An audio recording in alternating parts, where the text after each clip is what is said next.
welcome to At Home with the Harveys. My name's Jack Seckham and we're going to go through a few weeks of a mini-series of different places around the world with Christine and Gemma. Hello Christine and Gemma, how are we? Good, Jack. You. Fantastic, it's lovely to have you here in your home. I know you didn't have to travel far. How was the traffic, okay? Yeah, okay, good. Yeah, traffic was fantastic. So, today we're going to be talking about Thailand. I understand that you have some interests. How many times have both of you been to Thailand? Well, I've been about 6-7 times. Yeah. Yeah, my first time was my 25th wedding anniversary. Oh, brilliant. Fantastic. How was that? Oh, it was lovely. Yes, it was my very first time there. And we did Thailand, and we also did a cruise to Singapore. Oh, wow. So it was, we did it with a tour operator. So Okay. just so we knew it was safe. Yeah, of course. And Gemma, have you been to Thailand before? I've only been to Thailand once. Okay, where did you go? I went to Bangkok and then I flew over to the beach resort of Koh Samui. Oh, lovely. Fantastic. How was it for you? I loved it. It was one of my favourite holidays I've ever been on. Oh, brilliant. Good. So the premise of this series that we're going to be speaking each week about different places you've been to, your experiences, and what you would recommend to people if they were to go away to those places. Are you ready? Yeah. Yes. So, we're going to start off with how would you recommend getting there? Well, from door to door. Obviously, in the UK, you can go from Manchester, Edinburgh, Glasgow. But most people usually go from Heathrow. Most people prefer to go direct. Mm-hmm. If you go direct from Heathrow, most of the flights are usually last flight of the evening, which will then get you into Bangkok at 3 o'clock in the afternoon. Okay. So that's about 11.5-hour flight. Or if you want to, if it's a cheaper way you want to go, then you can obviously go via Dubai in direct. Yeah. And that's usually about 13 hours flight into Bangkok. Just in time for a drink by the pool afterwards? Yeah, by the time you've got out of the airport into the first hotel, you're usually there for the evening. Oh, fantastic. Would you stay in any lounges or wait in any lounges when you're at airports at all? What would you recommend? You can do it. It all depends.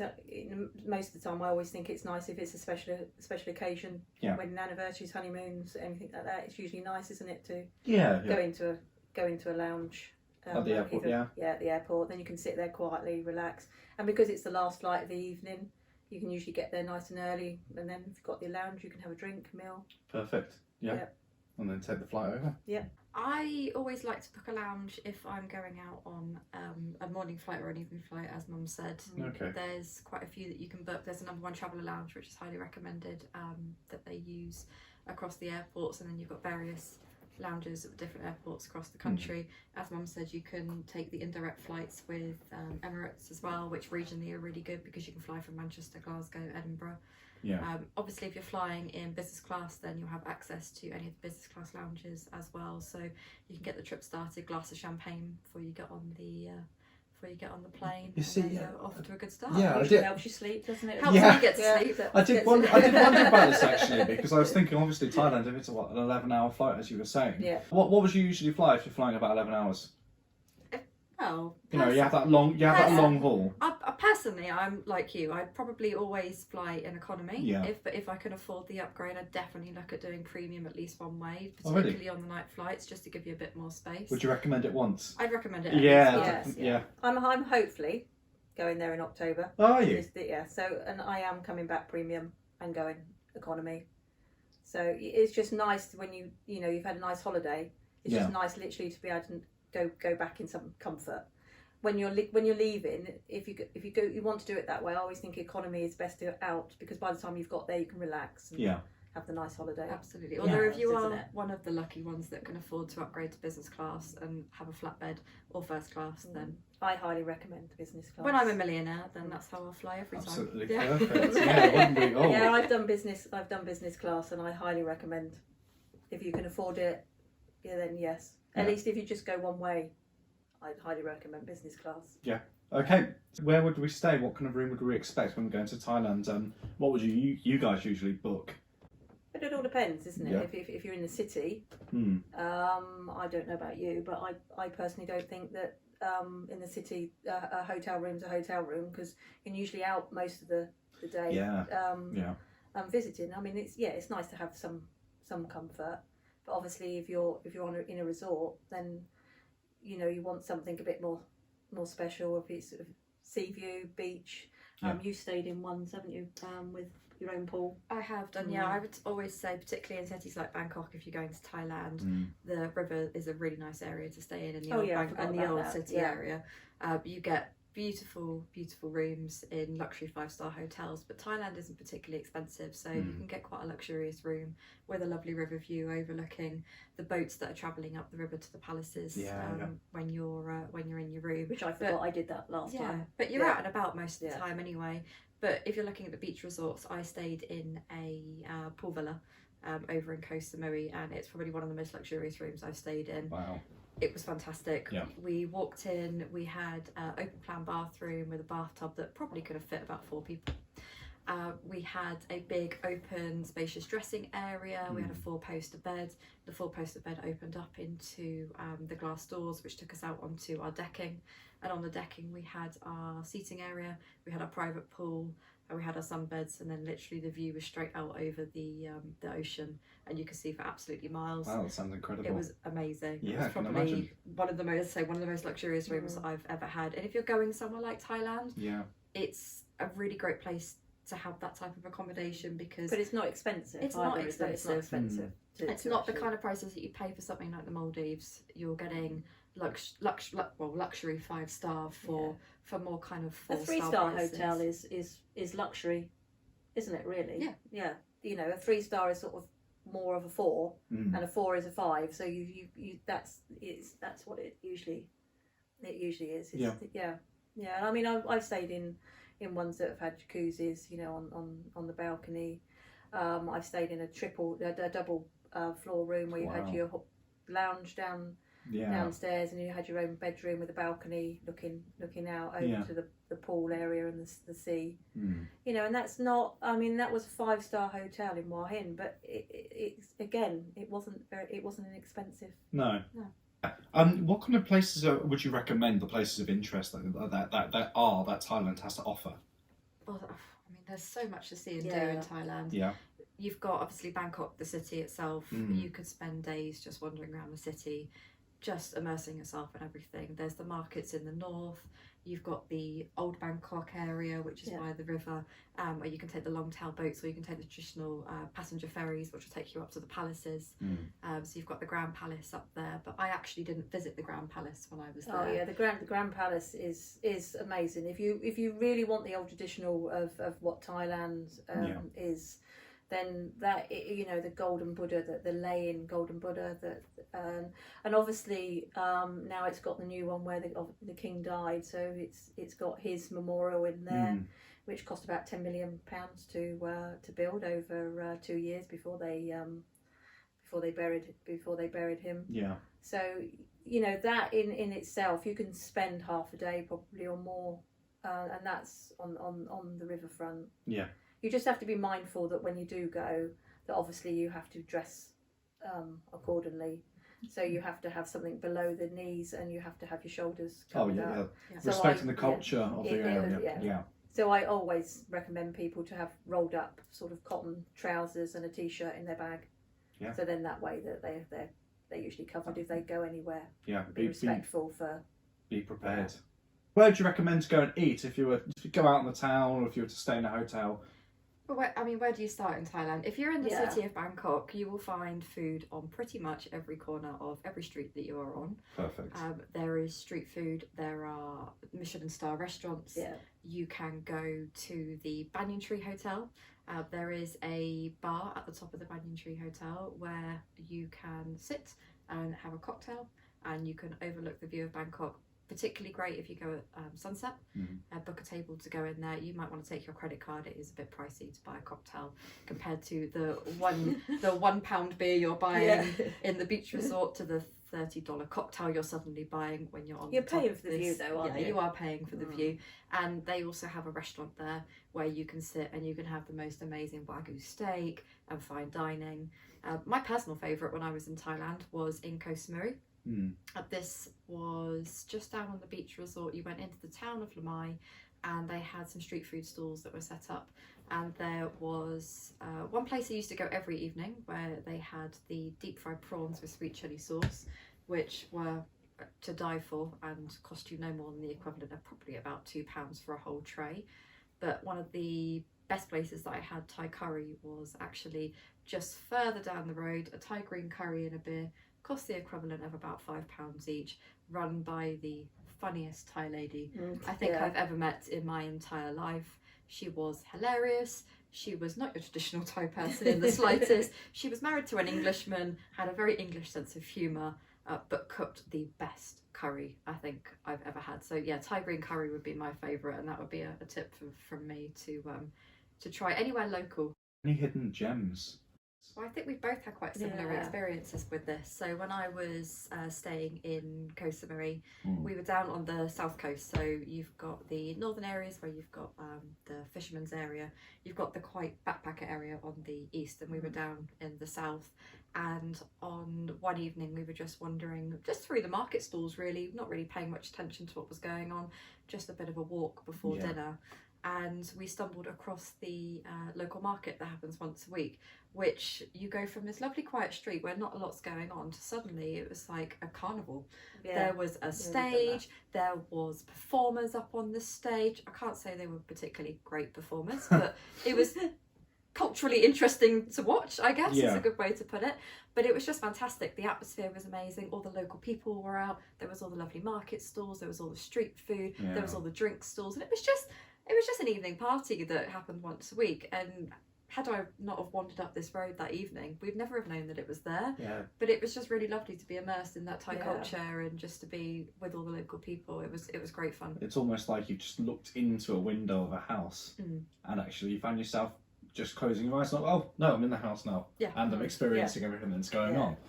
Wow. Yeah, we've done that similar in Hua Hin. We were there for so many days, and somebody said, "Oh, did you know that there's this market that's got crafts and food, and it's actually got a theatre that's like a Roman theatre or not a Greek theatre, and you sit there and they would perform, obviously in Thai that you don't understand a word, but it's like an opera. They do operas as well. But what was nice was with the difference with the food was that you bought vouchers. So you could go to all the street vendors. You can go to different ones and try all the different food. You didn't have to rely on one. And if you didn't spend it all at the end of the evening, you just got your money back on your vouchers. So that was really nice, being able to try different food. And again, there was music playing, so you could go and have a drink and listen to somebody just playing a guitar or singing. So what's great about that really is that it enables the people, so to speak, and the vendors themselves, actually all of them make the most of what's going on. With obviously they're getting tokens, and they can obviously exchange the tokens for money at the end, or they get paid a certain amount for how many tokens. And actually you find that as someone walking around these markets and walking around these foods, you're not being charged an extortionate rate or being taken advantage of by being a tourist, which seems to happen sometimes in certain areas that you might get taken advantage of. And actually, it is built for a tourist. I mean, that's the whole point of why it was there. It is literally built for tourists. But like you said, it wasn't expensive. No. And it was somewhere that you'd probably go if you wanted. You'd go back again. To experience it again, but experience it in a different way and try different vendors. And, I did say that while we were eating our meal, the opera was very interesting. In Thai. When you went away to Thailand, what for you was the pinnacle of that holiday? If you were to put it into a little highlight reel, so to speak, and have it as a screensaver or something, what would you say this summed up my time in Thailand? Well, personally, I would say, aside from the typical things that you can do, like the boat trips and the snorkeling and the usual excursions that you would expect, I think we've both done this same trip. We have, you can take a day trip from Bangkok out to the River Kwai, which is not something that many people really know that you can do. And it's not your typical day out that you would expect. It's actually quite moving, because they take you out. It's a good 3-hour drive outside of Bangkok, so if you're not an early riser, it's not recommended for you. They pick you up about 6 o'clock in the morning, take you out, you drive through the rural Thai countryside, which is fantastic because you really get to see a different part of Thailand that you don't really get to see unless you go out of those cities and those beach resorts. And you arrive and they take you to just a little jetty, and you jump onto a traditional long-tail boat, and they take you down the river, and you reach the bridge over the River Kwai, which, well, for anyone that does or doesn't know, is part of the war history of Thailand. And whilst you're there, you just get to observe the bridge that was built. Obviously, it's very iconic, and just have some time just to kind of take it all in whilst you're there. And then they take you to the museum, the War Museum, which for me was particularly fascinating because I wasn't aware of that much war history and things that had happened building the railway and essentially the famous film, The Bridge Over the River Kwai.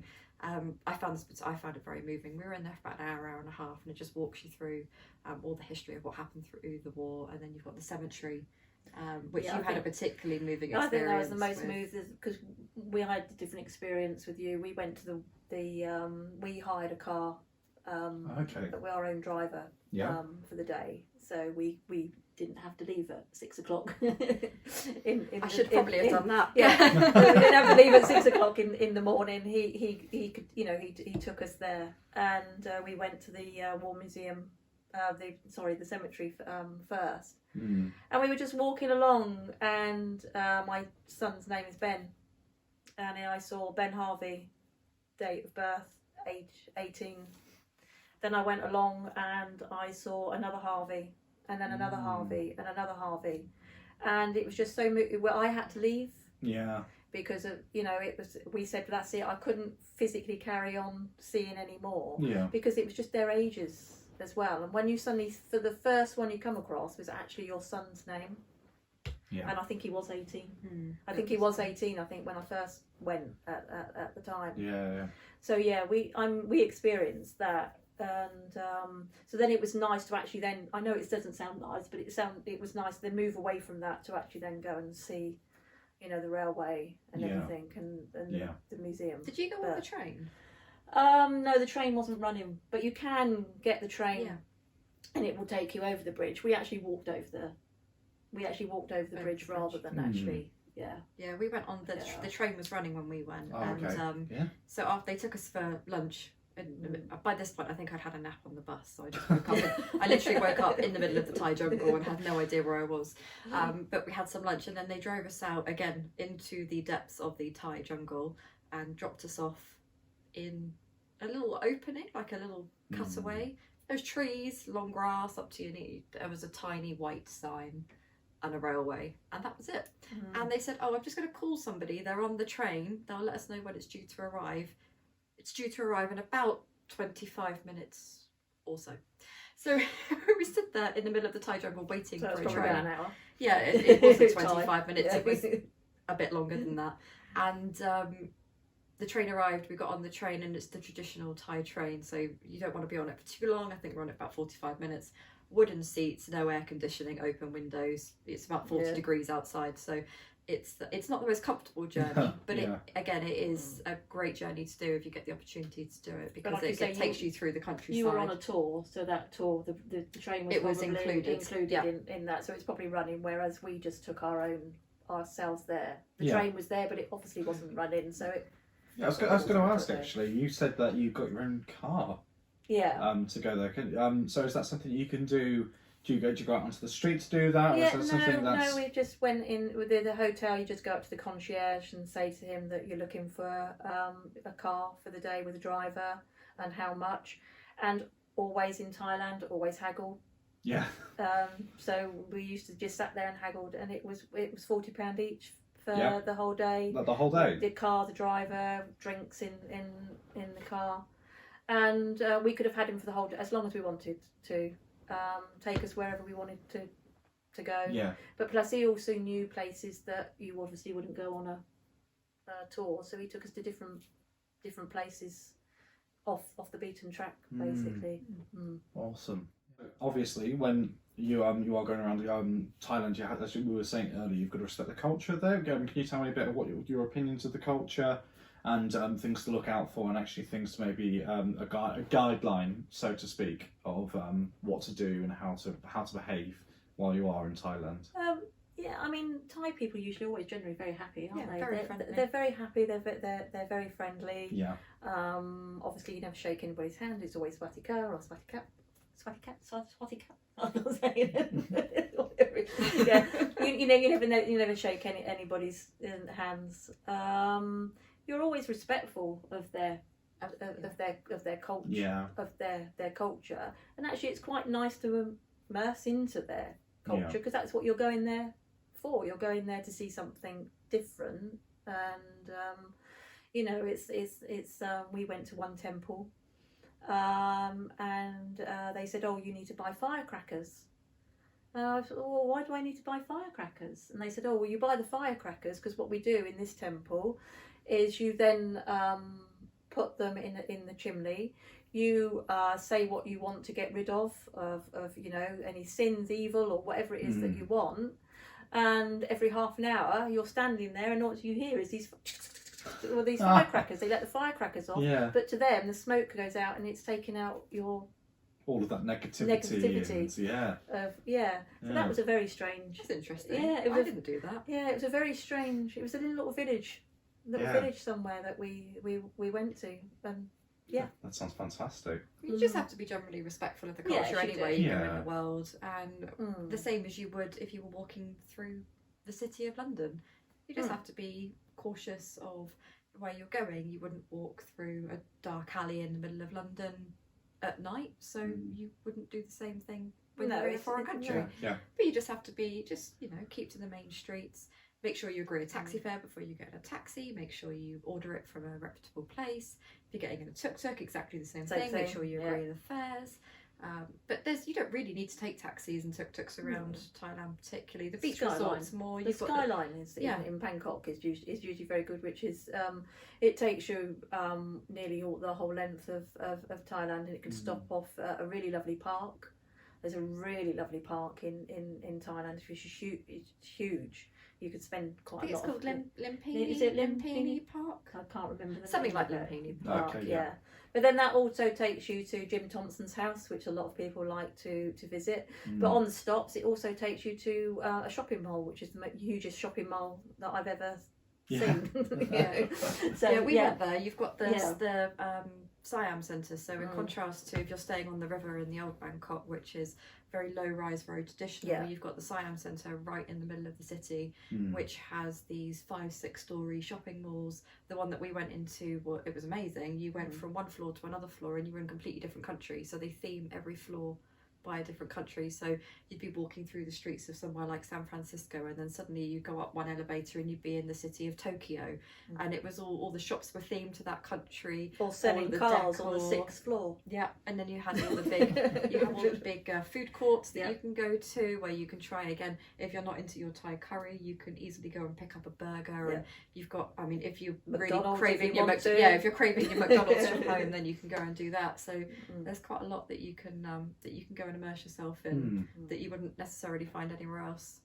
Lastly, where next, guys? Where would you travel next to, or where have you travelled next to that you want to speak about next week? Well, we've been speaking about this in quite a lot of detail, and this has been on my list for a number of months now, and I should have probably have been there in the next few weeks, but obviously with everything, it's going to be a little bit postponed, but that will be Mauritius in the Indian Ocean. Lovely. Yeah. Absolutely fantastic. Yeah, and I'd love to go to Mauritius. I've got quite a few, unfortunately, honeymoon couples that are meant to be going to Mauritius this year that we've had to rearrange for next year. So yeah, we thought it would be nice to talk about Mauritius and what you can do there. Well, thank you very much, guys. I hope you've enjoyed yourself, and we'll see you next time with At Home with the Harveys. Bye bye.